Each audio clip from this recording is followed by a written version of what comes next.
This is my heart home. We could play stickball here, we could jump rope in the middle of the street. Everybody knew everybody. After my father died, if my mother locked the door, if she did, she left a sign on the door, key in window box. So, I mean, that was the kind of environment it was. Nobody worried about anybody. Well, listen to the birds, isn't that lovely?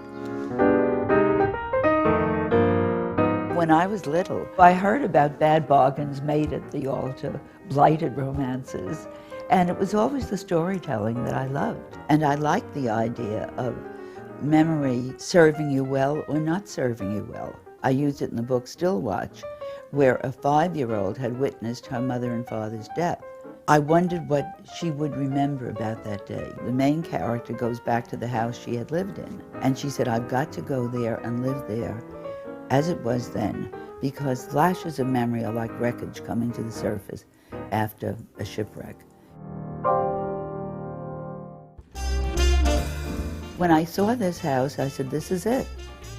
I want this house. And at that time, it needed a great deal of repair because an elderly woman had lived there. And then it turned out, when at the closing, her son asked, Mary, have you found any of our skeletons in the backyard?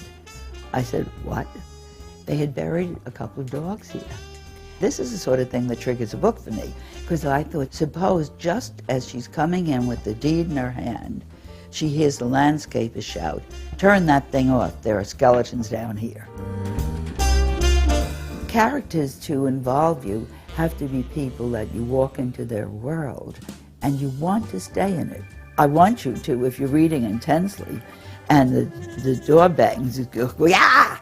That's my ambition, to make you do it. Where Are the Children, for example, a woman said, when I realized those children were gone and I was so afraid what was going to happen to them, I put the book down and got up and picked up my baby to make sure she was still there. When I was getting 5 years of rejection slips, I just figured, I'm going to make it someday. I want to be #1. I like staying on top. I think it's pretty good.